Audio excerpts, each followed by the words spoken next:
Yeah, today it's gonna be a sort of tutorial slash breakdown on a little project I did a little while ago, Starship project. So we'll just take a quick look at what I did.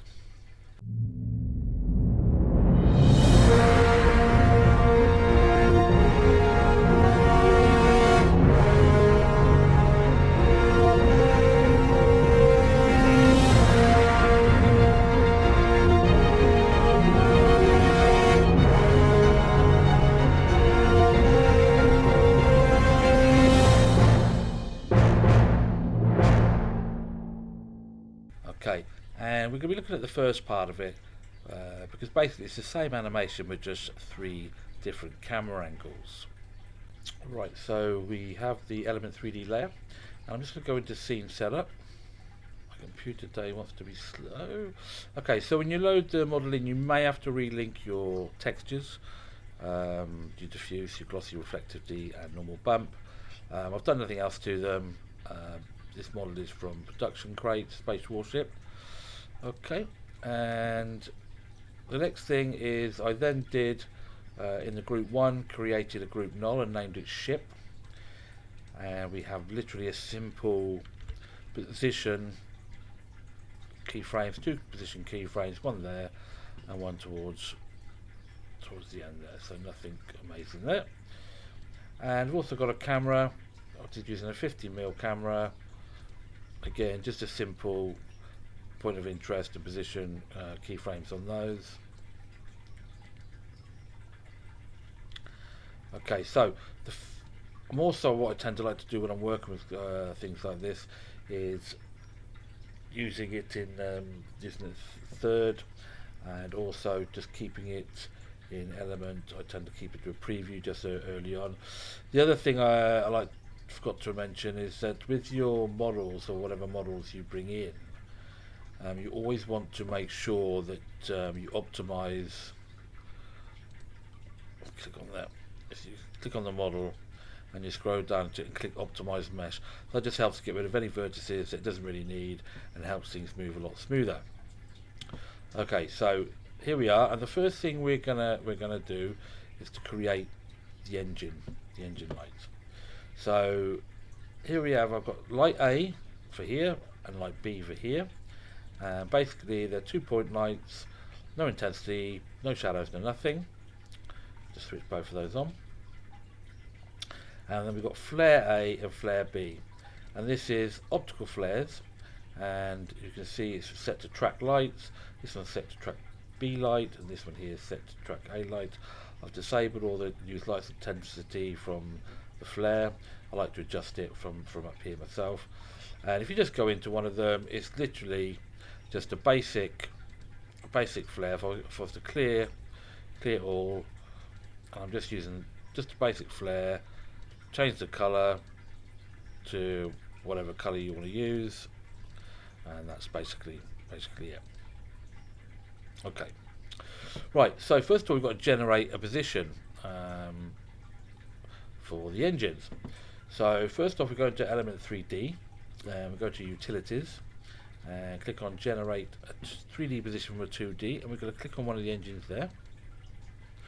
Okay, and we're going to generate. Let's get rid of that a second. That's it. So we're going to generate a 3D position. Now you can't see the lights at the moment. If I switch to my temporary cam, you can probably see the lights are over here. Turn off temporary cam. So generate a position, and we go into position, and we want to copy it. Edit, copy, and we want to paste it on position of this light here. Edit, paste. The light come up there. We can delete this position now. Delete. And we want to go back to Utilities again, and we want to generate another one. We can generate that for this engine over here. Click on it. Generate. And again, same thing. Get the position. Edit, copy. Go to position here. On B and paste. You'll see that light jump to there. Just close those. And then we delete that position again, we don't need it anymore. Now the next main thing to do is with your ship control, you want to link your two lights to it. So we're going to link ship light A to ship and light B to ship. And you'll see now as the ship moves, the lights move with it. Great. Right, so next we'll look at the background. I'm just going to solo these two backgrounds for a second. And okay, so basically they've both got optical flares on. So just turn these on. And again, simple flare. Simple flare with a little bit of colour to it. Speed, and I've got a flicker on both of them. So speed, type smooth, speed 5, just to help with a little bit of flicker there. But then the funky bit comes from turbulent displace, which is switch that on. I've got the amount set to 222, so I set to 100, and I'll put a if I come down here, can I see it? Or on my evolution, I've set it to time times 200 on both of them. Again, feel free to play around with the amounts. I'll just turn on turbulent displace on the other one. Exactly the same settings, and you get now some sort of nice funky lightning effects going on. Let's pull that back down again. That's great. Okay, let's bring back and solo those two. So we've got the ship, we've got there. I've also got a point light up here, which is just a white point light, no shadows, 100% intensity, and it's literally just to fill in a little bit of the shadows over here. If you see, I click it, it's on, off, but it's totally up to you. And then another point light, which has got intensity of 1000, color blue, cast shadows, and if you turn that on, it just gives a little bit more lightness, a bit of blue warmth to it. Okay, so we've got those things set up. Okay, so we're going to have a little look at how we did the glow on the ship, and we've got an element 3D layer. Again, I'm just going to minimize, just get rid of some of these things. And I put on an optical glow. Now you can use whatever glow you like. You can still create the same sort of things, and basically you play around with the amount. Let's crank this up to something like 600. Wow, maybe a bit too much. Let's do 400. Yep, still a bit too much. Let's do 250. That looks alright. And again, you can play around with the size of how much you want it to come out. Okay, but I've got mine set at about 34, which I quite liked. Okay. So we're going to move on now. As I say, this is more of a breakdown than a button by button setting. So okay, I'm just going to close down optical flares. Now we're going to go into the render settings. So we're going to go back and turn it on to full render, and I'm going to turn it to full render here. That's great. Now, so we'll go to the render settings, we'll have a look and see what we're going to do. Now, I haven't done anything really with shadows, don't need to. For this one, I'm just going to use some ambient occlusion. And I'm going to use ray trace, I'm going to turn it on. So we get some lovely ray trace going on. Okay, now if you're not sure, I mean again for this scene, it doesn't matter if it's a bit sort of dirty and gritty, but if you do want to have a look at your ambient occlusion settings or any other settings for that matter, go down to output, look at ambient occlusion. Just change in a second. Okay, so we're going to go and we've set the ambient occlusion, and we're just going to go and have a look at if we go to output and go to where the ambient occlusion setting is, just have a quick look at it. I say for my one, it doesn't really matter, it's dark, but you can see it's a bit grainy. If you want to change that, then just go up to probably 6 samples, bring it up to 2 under multi samples, and that'll look a lot cleaner. Again, you can increase it higher if you need to, but again, I never feel the need to do that. So we've got the ambient occlusion going. I'll just unsolo that a second. Just switch on back on my optical glow.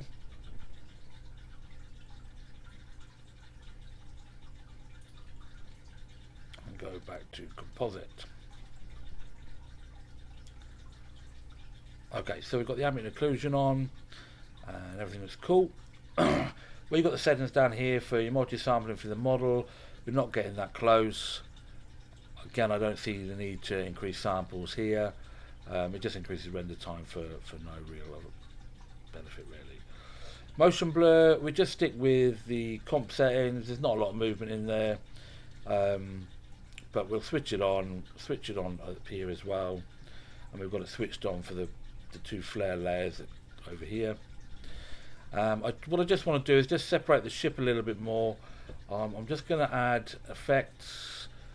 We go composite wizard. Again, you can use anything that's got like an edge blur, and I'm just setting a little edge blur, about 5 blur amount, 5 edge width. This just helps to blend the edges in a little bit with the model. Excuse me. Again, you know, you can do this in super comp, but you can add light wraps or anything like that. But you just want to just blend it in just a little bit more. Okay, cool. Right, so we've got that done, and I think we're ready to render. And we'll come back once we've rendered this, and I'm going to go into just a little bit of how I would go about the color correction on this particular model. Okay, see you in a minute. Right, here we are back, and this is what we've just basically rendered out. Thing I did forget to mention is when you're using sort of things like optical flares and stuff like that, they do tend to like to be in 32-bit. So if you're unsure how to do that, go up, click on the over here, and you've got the options here. What it basically does is it gives you more color depth, but also helps a lot with the color banding.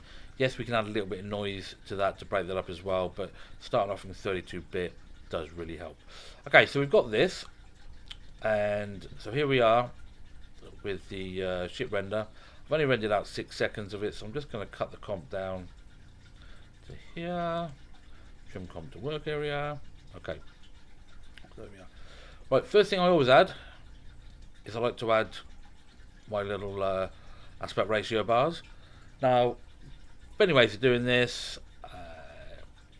Production Creator got all the aspect ratio bars on their site, so I'm going to have a look at that and download them from there.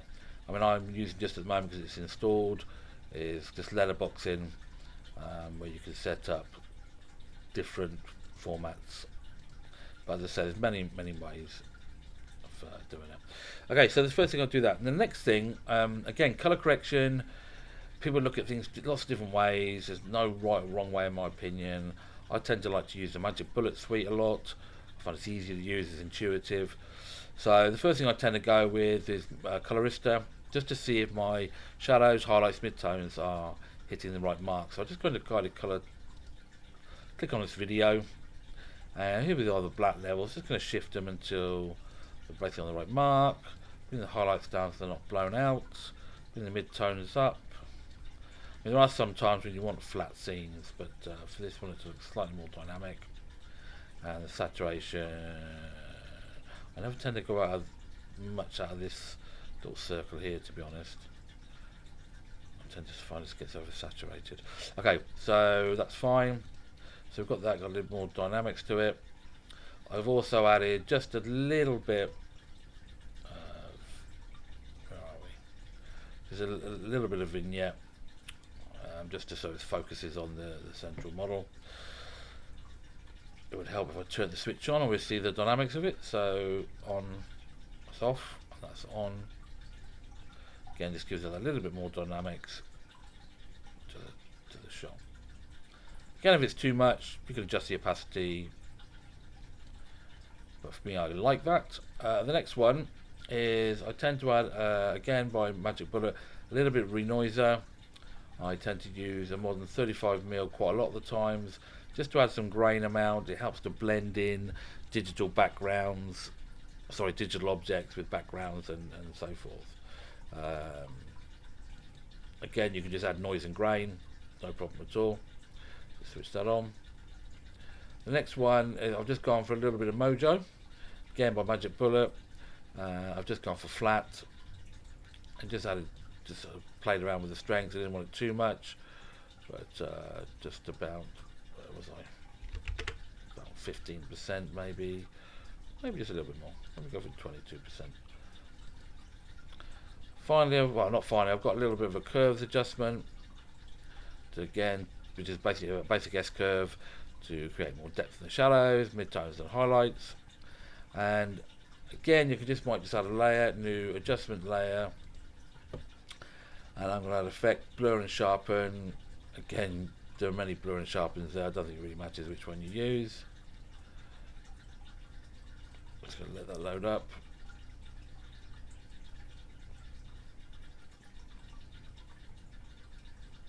Okay, it's nearly there.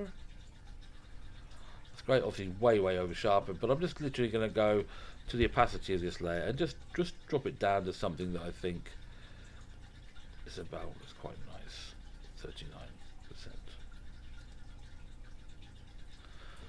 Okay, so I'm just going to RAM preview this. Be back in a second. Okay, it's nearly finished its RAM preview. And there you go. Nice dynamic spaceship.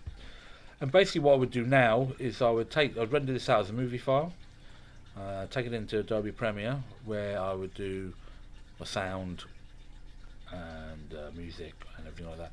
Now, I hope this has been of interest. Any questions, or if I've gone too quickly or anything you're unsure of, just give me a comment, and yeah, and see you soon. Bye bye, thanks for watching.